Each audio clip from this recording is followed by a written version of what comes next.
I want to welcome you to the Perry Plain Church of Christ Bible study this week as we will be looking at 1 Corinthians chapter 15, verses 20 through 28. And I plan to look at that section of scriptures today and next week and raise the question, when are the dead raised? The late Queen Wilhelmina of the Netherlands was a very religious person, as well as her husband Hendrik. They had discussed death on several occasions, and as the result of their religious beliefs, they pictured death as something that was joyous, not sadness. They wanted their funerals to be all in white. They wanted to be dressed in white. And it is really true that for a Christian, for a child of God, death is not darkness. It is not despair, but it is light. Our death is bright with hope because our hope goes beyond this life, as we studied last week in 1 Corinthians 15. Did you know that in Psalm chapter 116, verse 15, the psalmist writes, "Precious in the sight of the Lord is the death of his saints." In 1 Corinthians 15, Paul answers three major questions. The first one, are the dead raised? We looked at that in the first 19 verses. Today, and Lord willing, next week, I intend to be studying the next question, when are the dead raised, which is answered in verses 20 through 28. The third question is, why are the dead raised? Verses 29 through 34 and verses 49 through 58. And the fourth question, how are the dead raised? Verses 35 through 38 and verses 42 through 48. So let's go to the question this study. When are the dead raised? Well, when we look at God's Word, we know that there is going to be a resurrection. However, in that resurrection, there is going to be a separation from the sheep and the goats. Those on Jesus' right hand and on his left hand. In John 5, verse 28 and 29, Jesus said, "Marvel not at this, for the hour is coming in the which all that are in the grave shall hear his voice." Notice, those that are in the graves, those that have already died, are going to hear his voice. He's talking about their bodies. "And shall come forth they that have done good unto the resurrection of life, and they that have done evil unto the resurrection of damnation." Notice the separation. Some will be resurrected unto life. Some will be resurrected unto damnation. Those that have done evil, damnation. Those that have done good, life. So Jesus stated that man would be resurrected. And he said, it is the man that is in the grave, the body that has died. For you see, in James chapter 2, verse 26, we understand this principle when James said that when the spirit leaves the body, that is the point that death occurs. Oh, we have all kinds of medical science today telling us when death occurs, but we know, according to God's Word, the Holy Spirit that searched the mind of God, revealed to us that death occurs when there is a separation of the spirit and the body. He's applying that when we have faith and not works, our faith is dead. Death is a separation. A living faith becomes a dead faith when it is separated from works. So we understand that those that have died, that are in the grave, are going to be resurrected, some unto life, some unto damnation. This is also seen in the Old Testament, in Daniel chapter 12, verse 2. And many of them that sleep in the dust of the earth shall awake, some to everlasting life, and some to shame and everlasting contempt, or to everlasting shame or disgrace. The term sleep in Daniel chapter 12, verse 2, is not talking about a physical sleep, for he's referring to the body. When the spirit separates the body is dead, and he compares the dead body to someone that is sleeping that can be awakened. Remember what Jesus said in John 5:28-29? Those in the grave are going to hear his voice, and they will come forth. Daniel 12, verse 2 says, those that are asleep in the dust of the earth. Remember in Genesis, we are created from the dust of the earth. Dust we are, dust we shall return. Ecclesiastes chapter 12, verse 7 says that our bodies return to dust and a spirit returns to God who gave it. We understand from Hebrews 9:27 that is for judgment. It's appointed the man once to die, and after this the judgment. Let me insert something here. Excuse me. According to so many things that you hear and that you read, death only occurs one time. It occurs once, Hebrews 9:27. It occurs when the spirit leaves the body, James 2:26. The spirit returns unto him who gave it, God, Ecclesiastes 12, verse 7. The body returns to the earth, returns back to dust.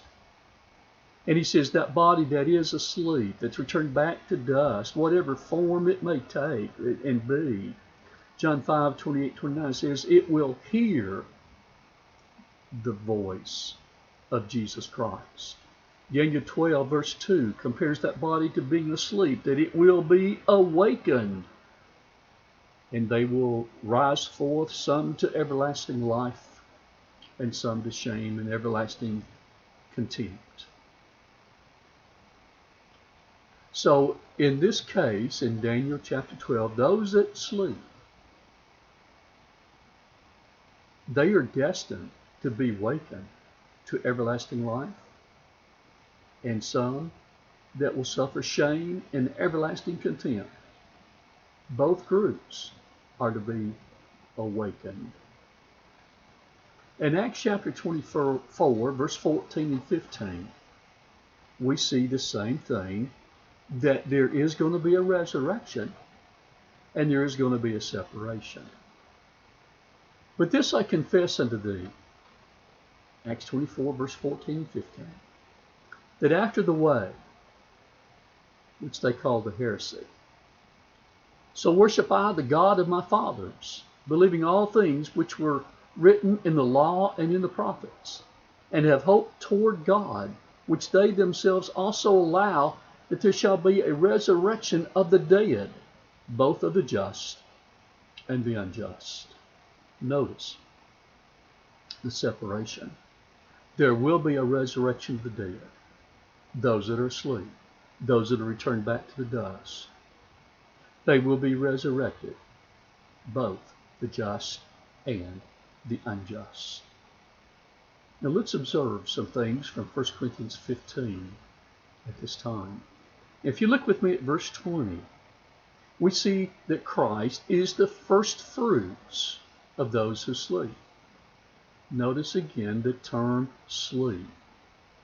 It's very dangerous to tell a small child that possibly their grandparents or one of their parents is just asleep when they pass away. for they think that they will awaken and be back with them in a short period of time. In the Bible, death is compared to being asleep. The reason why, it will be awakened. It will rise and stand again.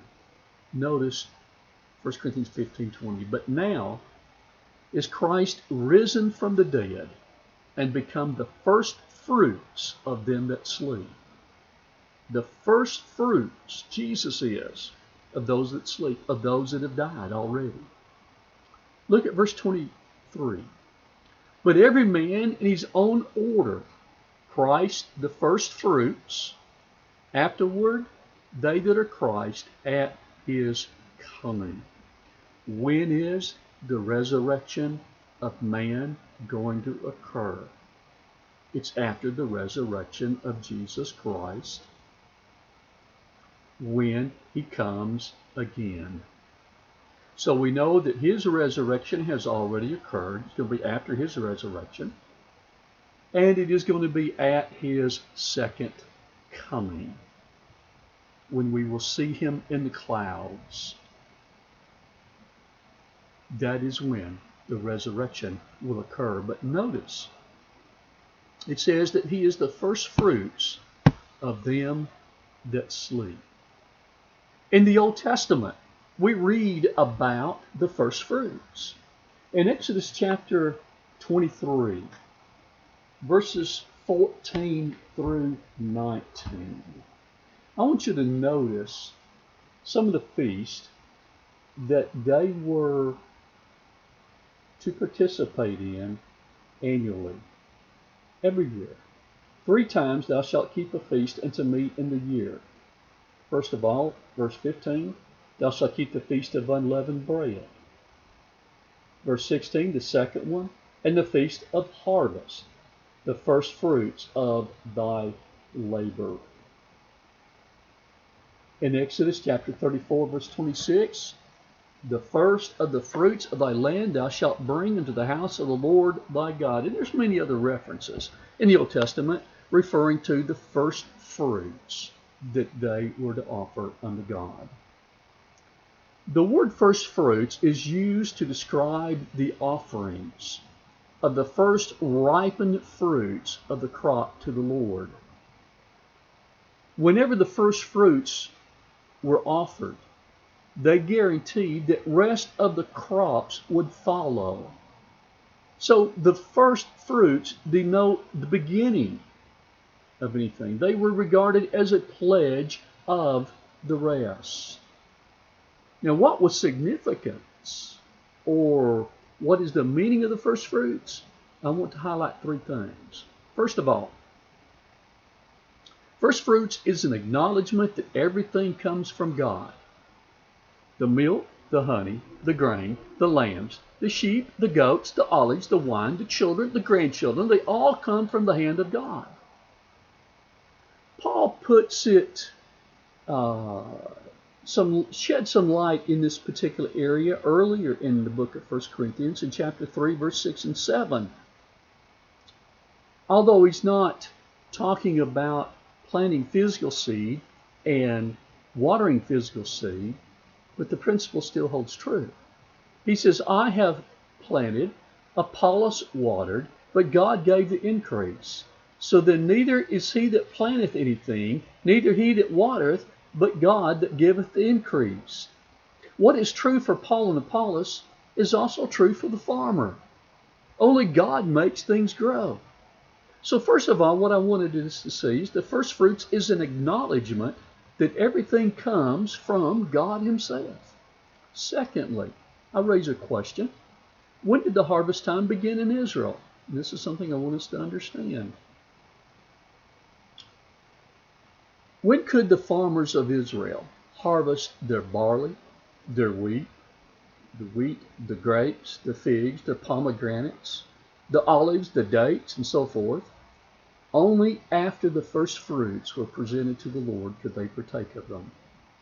In other words, the people were forbidden to use any part of the harvest in any way until the first fruits were offered.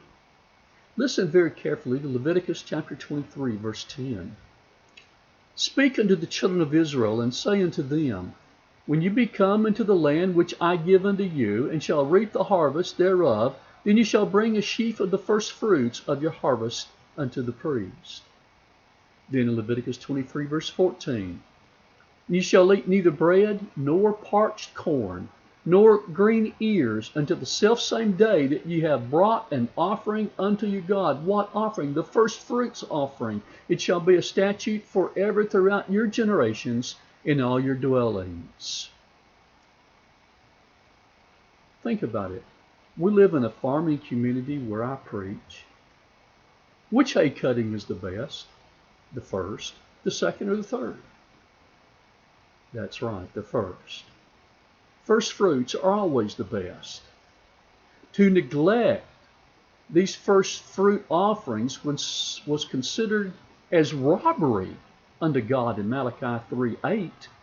Will a man rob God?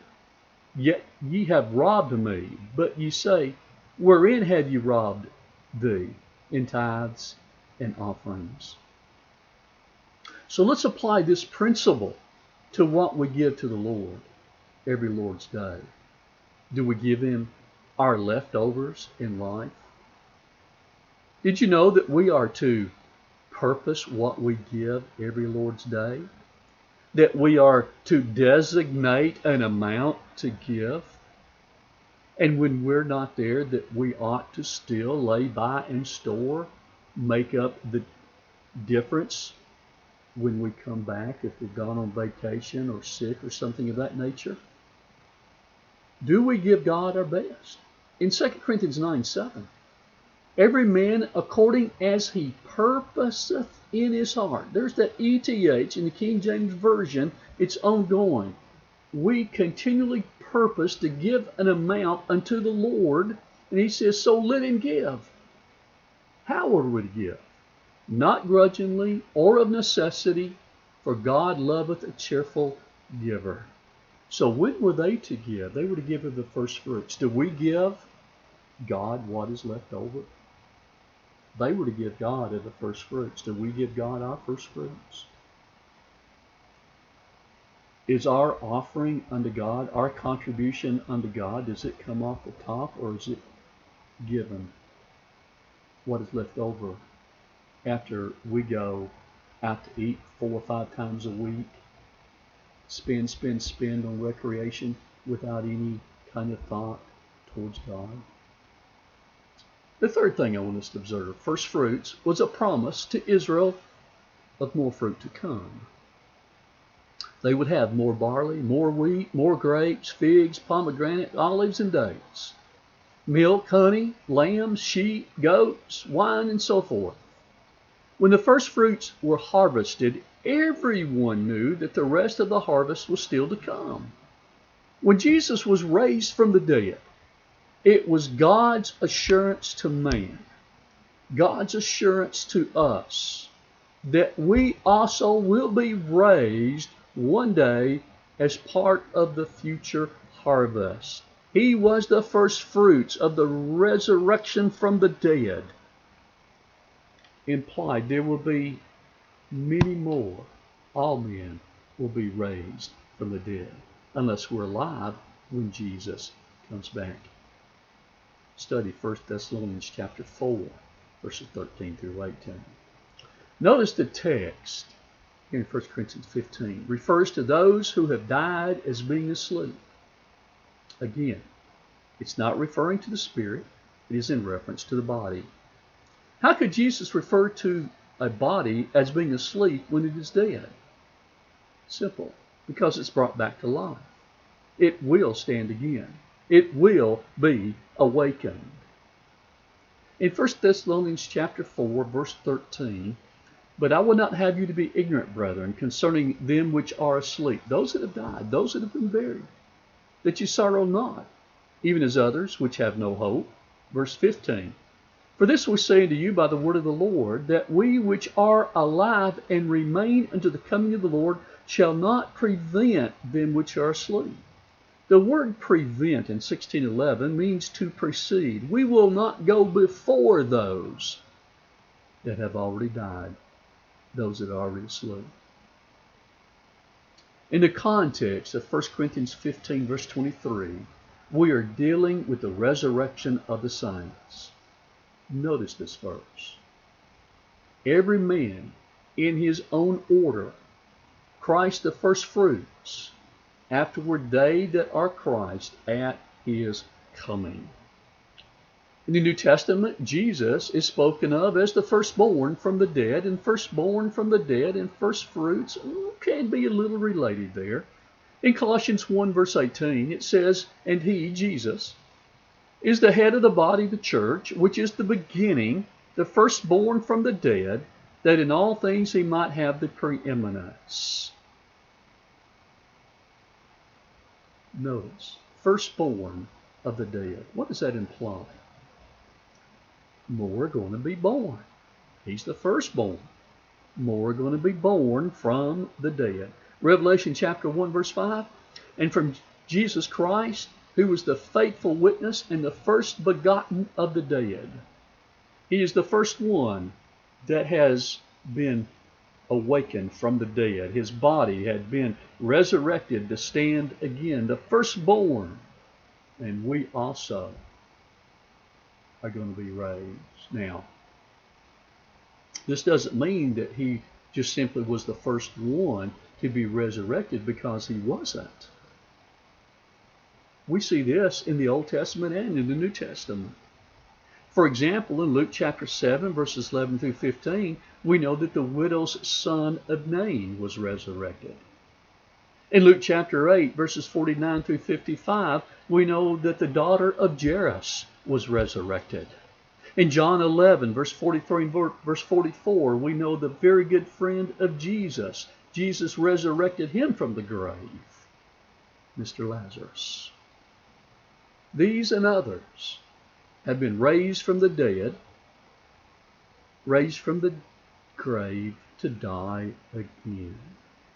So when it says that Jesus is the firstborn of the dead, when it says that he is the first fruits of the dead, he's not talking about a resurrection in the future to take place that they die again.